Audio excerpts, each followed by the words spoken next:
ಇನ್ನು Lakshmi Hebbalkar versus city Ravi dirty politics ನ ಇವತ್ತಿನ ಅಪ್ಡೇಟ್ಸ್ ನೊಂದಿಗೆ ನನ್ನ ಇಬ್ಬರು ಕಲೀಗ್ಸ್ ನೇರ ಸಂಪರ್ಕದಲ್ಲಿದ್ದಾರೆ. ಮೈಲಾರಿ ಬೆಳಗಾವಿಯಿಂದ ನೇರ ಸಂಪರ್ಕದಲ್ಲಿದ್ದಾರೆ, ಹಾಗೆ ಚಂದ್ರಶೇಖರ್ ಬೆಂಗಳೂರಿನಿಂದ. ಉಳಿದಾಗಿ ಇವತ್ತು ಲಕ್ಷ್ಮೀ ಹೆಬ್ಬಾಳ್ಕರ್ ಅವರು ಬ್ಯಾಕ್ ಟು ಬ್ಯಾಕ್ ಸಿಡಿಸಿದ ಬಾಂಬ್. 3-4 ದಿನದ ಸೈಲೆನ್ಸ್, ಅದಾದ ನಂತರದಲ್ಲಿ ಸಾಕ್ಷಿ ಸಮೇತ ಹಾಜರ್. ಮೈಲಾರಿ, ಇನ್ನೂ ಒಂದು ಮಜಲಿನ ಹೋರಾಟ ಬಾಕಿ ಇದೆ ಅನ್ನೋದನ್ನ ಸ್ಪಷ್ಟವಾಗಿ ತಿಳಿಸೋ ಪ್ರಯತ್ನ ಅಂತ ಹೇಳಿದನ್ನ ಕನ್ಸಿಡರ್ ಮಾಡಬಹುದಾ?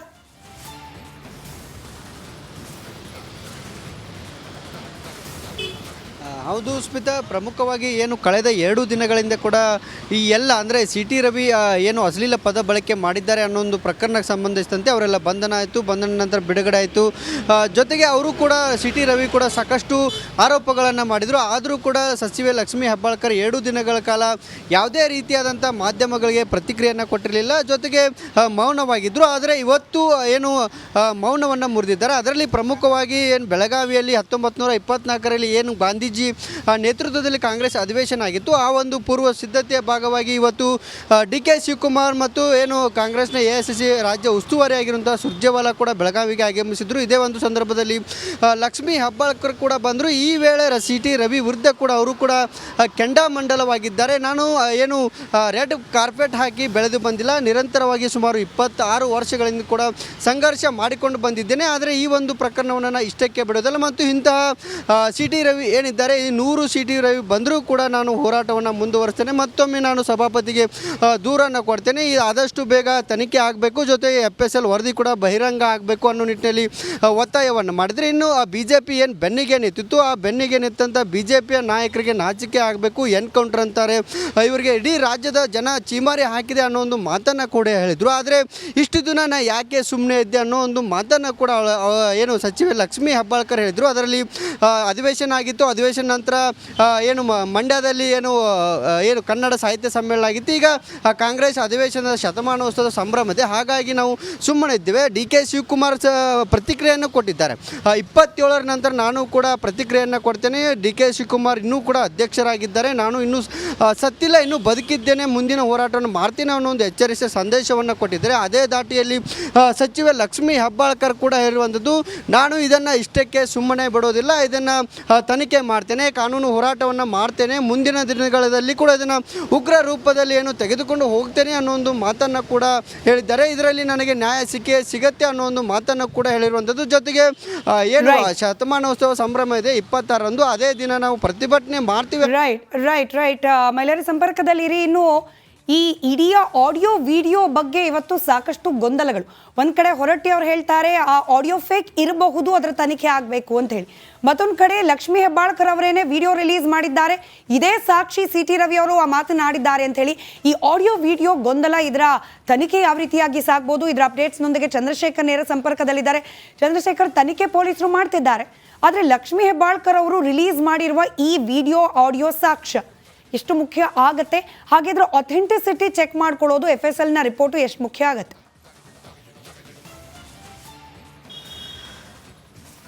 ಸ್ಮಿತಾ, ಖಂಡಿತವಾಗ್ಲೂ ಈ ವಿಡಿಯೋ ಏನಿದೆ ಸದನದಲ್ಲಿ ನಡೆದಂಥದ್ದು, ಅದರಲ್ಲೂ ಅಡ್ಜನ್ ಆದಂಥ ಸಂದರ್ಭದಲ್ಲಿ ಏನು ಸರ್ಕಾರದಿಂದ ಇರತಕ್ಕಂಥ ಚಾನಲ್ ಏನಿದೆ ಅದರಲ್ಲಿ ಯಾವುದೇ ರೀತಿಯಾದಂಥ ಆಡಿಯೋ ವಿಡಿಯೋ ದಾಖಲೆ ಆಗಿಲ್ಲ.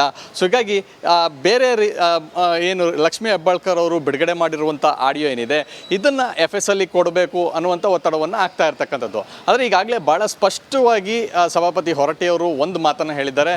ಸೊ ನಮ್ಮ ಇಲಾಖೆಯಲ್ಲಿ ಬರುವಂಥ ಅಥವಾ ನಾನು ನೋಡಿರುವಂಥ ವಿಡಿಯೋ ಏನಿದೆ ಅದರಲ್ಲಿ ಯಾವುದೇ ರೀತಿಯಾದಂಥ ಸಾಕ್ಷಿ ಇಲ್ಲ. ಸೊ ಹೀಗಾಗಿ ಅದನ್ನು ಹೊರತುಪಡಿಸಿ ಬೇರೆ ಯಾರೇ ವಿಡಿಯೋ ದಾಖಲೆ ಕೊಟ್ಟರು ಅಥವಾ ಯಾವುದೇ ಬೇರೆ ವಿಡಿಯೋ ಇದ್ದರೂ ಅದು ಫೇಕ್ ಅನ್ನುವಂಥ ಮಾಹಿತಿಯನ್ನು ಭಾಳ ಸ್ಪಷ್ಟವಾಗಿ ಹೇಳಿದ್ದಾರೆ.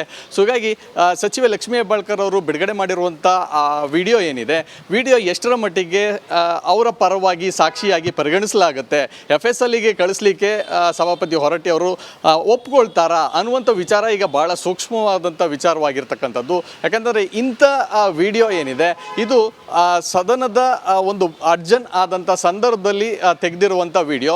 ಸೊ ಹೀಗಾಗಿ ಇದರ ವಿರುದ್ಧವೂ ಕೂಡ ನಾವು ಒಂದು ವೇಳೆ ದೂರ ಬಂದರೆ ನಾನು ಕ್ರಮ ತೆಗೆದುಕೊಳ್ತೀನಿ ಅನ್ನುವಂಥ. ರೈಟ್, ಧನ್ಯವಾದ. ಇನ್ನು Lakshmi Hebbalkar versus city Ravi dirty politics ನ ಇವತ್ತಿನ ಅಪ್ಡೇಟ್ಸ್ ನೊಂದಿಗೆ ನನ್ನ ಇಬ್ಬರು ಕಲೀಗ್ಸ್ ನೇರ ಸಂಪರ್ಕದಲ್ಲಿದ್ದಾರೆ. ಮೈಲಾರಿ ಬೆಳಗಾವಿಯಿಂದ ನೇರ ಸಂಪರ್ಕದಲ್ಲಿದ್ದಾರೆ, ಹಾಗೆ ಚಂದ್ರಶೇಖರ್ ಬೆಂಗಳೂರಿನಿಂದ. ಉಳಿದಾಗಿ ಇವತ್ತು ಲಕ್ಷ್ಮೀ ಹೆಬ್ಬಾಳ್ಕರ್ ಅವರು ಬ್ಯಾಕ್ ಟು ಬ್ಯಾಕ್ ಸಿಡಿಸಿದ ಬಾಂಬ್. 3-4 ದಿನದ ಸೈಲೆನ್ಸ್, ಅದಾದ ನಂತರದಲ್ಲಿ ಸಾಕ್ಷಿ ಸಮೇತ ಹಾಜರ್. ಮೈಲಾರಿ, ಇನ್ನೂ ಒಂದು ಮಜಲಿನ ಹೋರಾಟ ಬಾಕಿ ಇದೆ ಅನ್ನೋದನ್ನ ಸ್ಪಷ್ಟವಾಗಿ ತಿಳಿಸೋ ಪ್ರಯತ್ನ ಅಂತ ಹೇಳಿ ಇದನ್ನ ಕನ್ಸಿಡರ್ ಮಾಡಬಹುದಾ?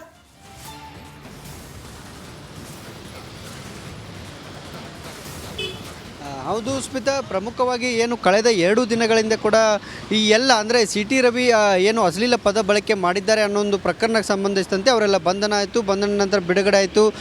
ಜೊತೆಗೆ ಅವರು ಕೂಡ ಸಿ ಟಿ ರವಿ ಕೂಡ ಸಾಕಷ್ಟು ಆರೋಪಗಳನ್ನು ಮಾಡಿದರು. ಆದರೂ ಕೂಡ ಸಚಿವೆ ಲಕ್ಷ್ಮೀ ಹೆಬ್ಬಾಳ್ಕರ್ 2 ದಿನಗಳ ಕಾಲ ಯಾವುದೇ ರೀತಿಯಾದಂಥ ಮಾಧ್ಯಮಗಳಿಗೆ ಪ್ರತಿಕ್ರಿಯೆಯನ್ನು ಕೊಟ್ಟಿರಲಿಲ್ಲ. ಜೊತೆಗೆ ಮೌನವಾಗಿದ್ದರು. ಆದರೆ ಇವತ್ತು ಏನು ಮೌನವನ್ನು ಮುರಿದಿದ್ದಾರೆ. ಅದರಲ್ಲಿ ಪ್ರಮುಖವಾಗಿ ಏನು ಬೆಳಗಾವಿಯಲ್ಲಿ 1924ರಲ್ಲಿ ಏನು ಗಾಂಧೀಜಿ ನೇತೃತ್ವದಲ್ಲಿ ಕಾಂಗ್ರೆಸ್ ಅಧಿವೇಶನ ಆಗಿತ್ತು, ಆ ಒಂದು ಪೂರ್ವ ಸಿದ್ಧತೆಯ ಭಾಗವಾಗಿ ಇವತ್ತು ಡಿ ಕೆ ಶಿವಕುಮಾರ್ ಮತ್ತು ಏನು ಕಾಂಗ್ರೆಸ್ನ AICC ರಾಜ್ಯ ಉಸ್ತುವಾರಿ ಆಗಿರುವಂಥ ಸುರ್ಜೇವಾಲಾ ಕೂಡ ಬೆಳಗಾವಿಗೆ ಆಗಮಿಸಿದ್ರು. ಇದೇ ಒಂದು ಸಂದರ್ಭದಲ್ಲಿ ಲಕ್ಷ್ಮೀ ಹೆಬ್ಬಾಳ್ಕರ್ ಕೂಡ ಬಂದರು. ಈ ವೇಳೆ ಸಿ ಟಿ ರವಿ ವಿರುದ್ಧ ಕೂಡ ಅವರು ಕೂಡ ಕೆಂಡಾಮಂಡಲವಾಗಿದ್ದಾರೆ. ನಾನು ಏನು ರೆಡ್ ಕಾರ್ಪೆಟ್ ಹಾಕಿ ಬೆಳೆದು ಬಂದಿಲ್ಲ, ನಿರಂತರವಾಗಿ ಸುಮಾರು 26 ವರ್ಷಗಳಿಂದ ಕೂಡ ಸಂಘರ್ಷ ಮಾಡಿಕೊಂಡು ಬಂದಿದ್ದೇನೆ. ಆದರೆ ಈ ಒಂದು ಪ್ರಕರಣವನ್ನು ನಾನು ಇಷ್ಟಕ್ಕೆ ಬಿಡೋದಿಲ್ಲ ಮತ್ತು ಇಂತಹ ಸಿ ಟಿ ರವಿ ಏನಿದ್ದಾರೆ, ಈ 100 ಸಿ ಟಿ ರವಿ ಬಂದರೂ ಕೂಡ ನಾನು ಹೋರಾಟವನ್ನು ಮುಂದುವರಿಸ್ತೇನೆ. ಮತ್ತೊಮ್ಮೆ ನಾನು ಸಭಾಪತಿಗೆ ದೂರನ್ನು ಕೊಡ್ತೇನೆ. ಆದಷ್ಟು ಬೇಗ ತನಿಖೆ ಆಗಬೇಕು, ಜೊತೆಗೆ FSL ವರದಿ ಕೂಡ ಬಹಿರಂಗ ಆಗಬೇಕು ಅನ್ನೋ ನಿಟ್ಟಿನಲ್ಲಿ ಒತ್ತಾಯವನ್ನು ಮಾಡಿದರೆ, ಇನ್ನು ಆ BJP ಏನು ಬೆನ್ನಿಗೆ ನಿಂತಿತ್ತು, ಆ ಬೆನ್ನಿಗೆ ನಿಂತಂಥ BJPಯ ನಾಯಕರಿಗೆ ನಾಚಿಕೆ ಆಗಬೇಕು,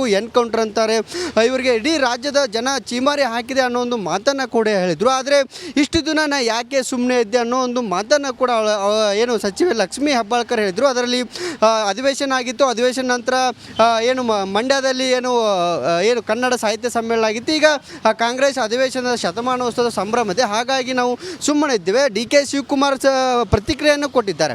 27ರ ನಂತರ ನಾನು ಕೂಡ ಪ್ರತಿಕ್ರಿಯೆಯನ್ನು ಕೊಡ್ತೇನೆ. ಡಿ ಕೆ ಶಿವಕುಮಾರ್ ಇನ್ನೂ ಕೂಡ ಅಧ್ಯಕ್ಷರಾಗಿದ್ದಾರೆ. ನಾನು ಇನ್ನೂ ಸತ್ತಿಲ್ಲ, ಇನ್ನೂ ಬದುಕಿದ್ದೇನೆ, ಮುಂದಿನ ಹೋರಾಟವನ್ನು ಮಾಡ್ತೀನಿ ಅನ್ನೋ ಒಂದು ಎಚ್ಚರಿಸಿದ ಸಂದೇಶವನ್ನು ಕೊಟ್ಟಿದ್ದಾರೆ. ಅದೇ ದಾಟಿಯಲ್ಲಿ ಸಚಿವೆ ಲಕ್ಷ್ಮೀ ಹೆಬ್ಬಾಳ್ಕರ್ ಕೂಡ ಹೇಳಿರುವಂಥದ್ದು, ನಾನು ಇದನ್ನು ಇಷ್ಟಕ್ಕೆ ಸುಮ್ಮನೆ ಬಿಡೋದಿಲ್ಲ, ಇದನ್ನು ತನಿಖೆ ಮಾಡ್ತೇನೆ, ಕಾನೂನು ಹೋರಾಟವನ್ನು ಮಾಡ್ತೇನೆ, ಮುಂದಿನ ದಿನಗಳಲ್ಲಿ ಕೂಡ ಇದನ್ನು ಉಗ್ರ ರೂಪದಲ್ಲಿ ತೆಗೆದುಕೊಂಡು ಹೋಗ್ತೇನೆ ಅನ್ನೋ ಒಂದು ಮಾತನ್ನು ಕೂಡ ಹೇಳಿದ್ದಾರೆ. ಇದರಲ್ಲಿ ನನಗೆ ನ್ಯಾಯ ಸಿಗತ್ತೆ ಅನ್ನೋ ಒಂದು ಮಾತನ್ನು ಕೂಡ ಹೇಳಿರುವಂಥದ್ದು. ಜೊತೆಗೆ ಏನು ಶತಮಾನೋತ್ಸವ ಸಂಭ್ರಮ ಇದೆ 26ರಂದು, ಅದೇ ದಿನ ನಾವು ಪ್ರತಿಭಟನೆ ಮಾಡ್ತೀವಿ. ರೈಟ್ ಮಹಿಳೆಯರ ಸಂಪರ್ಕದಲ್ಲಿರಿ. ಇನ್ನು ಈ ಇಡೀ ಆಡಿಯೋ ವಿಡಿಯೋ ಬಗ್ಗೆ ಇವತ್ತು ಸಾಕಷ್ಟು ಗೊಂದಲಗಳು. ಒಂದ್ ಕಡೆ ಹೊರಟ್ಟಿ ಅವ್ರು ಹೇಳ್ತಾರೆ ಆ ಆಡಿಯೋ ಫೇಕ್ ಇರಬಹುದು, ಅದರ ತನಿಖೆ ಆಗಬೇಕು ಅಂತ ಹೇಳಿ. ಮತ್ತೊಂದು ಕಡೆ ಲಕ್ಷ್ಮೀ ಹೆಬ್ಬಾಳ್ಕರ್ ಅವರೇನೆ ವಿಡಿಯೋ ರಿಲೀಸ್ ಮಾಡಿದ್ದಾರೆ, ಇದೇ ಸಾಕ್ಷಿ ಸಿ ಟಿ ರವಿ ಅವರು ಮಾತನಾಡಿದ್ದಾರೆ ಅಂತ ಹೇಳಿ. ಈ ಆಡಿಯೋ ವಿಡಿಯೋ ಗೊಂದಲ, ಇದರ ತನಿಖೆ ಯಾವ ರೀತಿಯಾಗಿ ಸಾಗ್ಬೋದು? ಇದರ ಅಪ್ಡೇಟ್ಸ್ನೊಂದಿಗೆ ಚಂದ್ರಶೇಖರ್ ನೇರ ಸಂಪರ್ಕದಲ್ಲಿದ್ದಾರೆ. ಚಂದ್ರಶೇಖರ್, ತನಿಖೆ ಪೊಲೀಸರು ಮಾಡ್ತಿದ್ದಾರೆ, ಆದರೆ ಲಕ್ಷ್ಮೀ ಹೆಬ್ಬಾಳ್ಕರ್ ಅವರು ರಿಲೀಸ್ ಮಾಡಿರುವ ಈ ವಿಡಿಯೋ ಆಡಿಯೋ ಸಾಕ್ಷ್ಯ ಎಷ್ಟು ಮುಖ್ಯ ಆಗತ್ತೆ? ಹಾಗಿದ್ರೆ ಅಥೆಂಟಿಸಿಟಿ ಚೆಕ್ ಮಾಡ್ಕೊಳ್ಳೋದು FSL ನ ರಿಪೋರ್ಟು ಎಷ್ಟು ಮುಖ್ಯ ಆಗತ್ತೆ?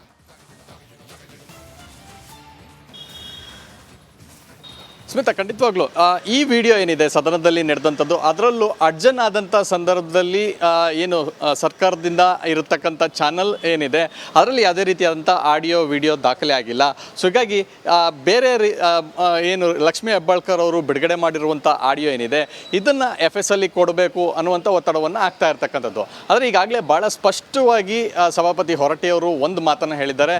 ಸೊ ನಮ್ಮ ಇಲಾಖೆಯಲ್ಲಿ ಬರುವಂಥ ಅಥವಾ ನಾನು ನೋಡಿರುವಂಥ ವಿಡಿಯೋ ಏನಿದೆ ಅದರಲ್ಲಿ ಯಾವುದೇ ರೀತಿಯಾದಂಥ ಸಾಕ್ಷಿ ಇಲ್ಲ. ಸೊ ಹೀಗಾಗಿ ಅದನ್ನು ಹೊರತುಪಡಿಸಿ ಬೇರೆ ಯಾರೇ ವಿಡಿಯೋ ದಾಖಲೆ ಕೊಟ್ಟರು ಅಥವಾ ಯಾವುದೇ ಬೇರೆ ವಿಡಿಯೋ ಇದ್ದರೂ ಅದು ಫೇಕ್ ಅನ್ನುವಂಥ ಮಾಹಿತಿಯನ್ನು ಭಾಳ ಸ್ಪಷ್ಟವಾಗಿ ಹೇಳಿದ್ದಾರೆ.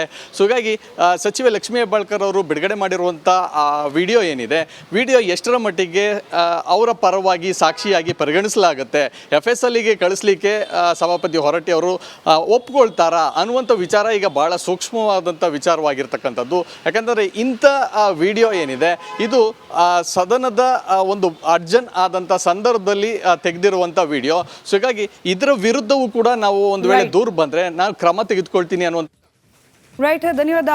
ಶಿವಿಗೆ ಅನ್ಯಾಯ ಆಗಿದೆ, ಅದರ ಬಗ್ಗೆ ವಿಚಾರ ಮಾಡೋದು ಬಿಟ್ಟು ಎಲ್ಲಿ ಇಡೀ ಕರ್ನಾಟಕ ರಾಜ್ಯದ ಜನ ನಮಗೆ ಚೀಮಾರಿ ಹಾಕ್ತಾರೆ ನಿಮಗೆ ಅಂತ ತಿಳ್ಕೊಂಡು ಇವತ್ತು ಉಲ್ಟಾ ನಮ್ಮ ಮೇಲೆ ಹೇಳಕ್ಕೆ ಬಂದಿದ್ದೀರಾ? ಏನ್ರಿ ಆಗಿದೆ ನಿಮಗೆ? ಏನ್ರಿ ಸುತ್ತಾಕ್ಸಿದ್ದಾರೆ? ಯಾರ್ರಿ ಸುತ್ತಾಕ್ಸಿದ್ದಾರೆ? ಕಾನೂನು ಪ್ರಕಾರ ಏನು ಪೊಲೀಸರು ಮಾಡಬೇಕು ಅದನ್ನು ಮಾಡಿದ್ದಾರೆ. ಅದು ರಾತ್ರಿ ಸುತ್ತಾಕ್ಸಿದಾರೋ, ಹಗಲು ಸುತ್ತಾಕ್ಸಿದಾರೋ, ಈ ಸ್ಟೇಷನ್ ಕರ್ಕೊಂಡು ಹೋಗಿದ್ದಾರೋ, ಆ ಸ್ಟೇಷನ್ ಕರ್ಕೊಂಡು ಹೋಗಿದ್ದಾರೋ, ಅದೆಲ್ಲ ಬಿಡಿ. ಮೊದಲು ಮೂಲ ಕಾರಣ ಏನು, ಯಾವುದಕ್ಕೋಸ್ಕರ ಅವ್ರ ಮೇಲೆ FIR ಆಯಿತು? ಲಕ್ಷ್ಮೀ ಬಾಂಬ್ 7 ಪ್ರಧಾನಿಗೆ ದೂರು ನೀಡುವೆ. ಮಾನ್ಯ ಪ್ರಧಾನಮಂತ್ರಿಗಳಾದಂಥ ನರೇಂದ್ರ ಮೋದಿ ಅವರನ್ನು ಕೇಳ್ತೀನಿ, ಮಾನ್ಯ ನಮ್ಮ ರಾಷ್ಟ್ರಪತಿಗಳಾದಂಥ ಅವರಿಗೆ ನಾನು ಪತ್ರ ಬರಿತೀನಿ. ನನಗೆ ಅವಕಾಶ ಸಿಕ್ಕರೆ ಈ ದೇಶದ ಪ್ರಧಾನಮಂತ್ರಿಗಳನ್ನು ಭೇಟಿಯಾಗಿ ನನಗೆ ಆದಂಥ ಅನ್ಯಾಯವನ್ನು ವಿವರಿಸ್ತೀನಿ. ಲಕ್ಷ್ಮಿ ಬಾಂಬ್ 8 ಬಿಜೆಪಿಯ ಎಲ್ಲರೂ ಧೃತರಾಷ್ಟ್ರರೇ. ಇಡೀ BJP-ನಲ್ಲಿರೋರು ಎಲ್ಲರೂ ಇಂಥವ್ರೇ, ಎಲ್ಲರೂ ಧೃತರಾಷ್ಟ್ರನೇ. ಅಲ್ಲಿ ಇದ್ದಂಥವ್ರು ಪ್ರತಿಯೊಬ್ಬರು ಕೇಳಿದ್ದಾರೆ, ನನಗಂದಂಥ ಮಾತನ್ನು ಪ್ರತಿಯೊಬ್ಬರು ಕೇಳಿದ್ದಾರೆ. ಲಕ್ಷ್ಮಿ ಬಾಂಬ್ 9 ರವಿ ಹೇಳಿಕೆಯಿಂದ ಗರ ಬಡ್ದಂತಾಯ್ತು. ಎದ್ದು ಅಲ್ಲಿನೇ ಮಾಡಬೇಕಾಗಿತ್ತು. ನನಗೆ ಶಾಕ್ ಆಯಿತು ಅಂತ ನಾನು ಗರ ಬಡ್ದ ಕೂತ್ಕೊಂಡೆ ಅಷ್ಟೇ. 2 ದಿನ ಬೇಕಾಯಿತು ನನಗೂ ಕೂಡ, ಏನು ಎಂಥ ಪರಿಸ್ಥಿತಿ ಅಂತ. ರಾಜಾರೋಷವಾಗಿ ಓಡಾಡ್ತಾ ಇದ್ದೀರಾ, ತಮಗೆ ಅಭಿನಂದನೆಗಳು. ಆದರೆ ಲಕ್ಷ್ಮೀ ಹೆಬ್ಬಾಳ್ಕರ್ ಸುಮ್ಮನೆ ಕೂರುವಂಥ ಮಹಿಳೆ ಅಲ್ಲ. ಲಕ್ಷ್ಮಿ ಬಾಂಬ್ 10 ಬೆಳಗಾವಿ ಚಿಕ್ಕಮಗಳೂರಲ್ಲ. Most welcome. Most welcome. Belagavi ಚೆನ್ನಮ್ಮನ ನಾಡು, ಬೆಳಗಾವಿ ಚೆನ್ನಮ್ಮನ ನಾಡು. ಇದು ಶಾಂತಿಯ ತೋಟ, ಶಾಂತಿಯ ಬೀಡು. ಇದು ಚಿಕ್ಕಮಗಳೂರು ಅಲ್ಲ. ನಿಮ್ಮ ಇದನ್ನು ಮಾಡ್ಕೊಳ್ಳೋಕ್ಕೆ ಬೆಳಗಾವಿಗೆ ನಾಲಿಗೆನ ಸ್ವಚ್ಛ ಇಟ್ಕೊಂಡು, ಬುದ್ಧಿ ಇಟ್ಕೊಂಡು ಯಾರು ಬೇಕಾದರೂ ಬರ್ಬೋದು. Most welcome. Mailari Patal, Republic Kannada, Belagavi.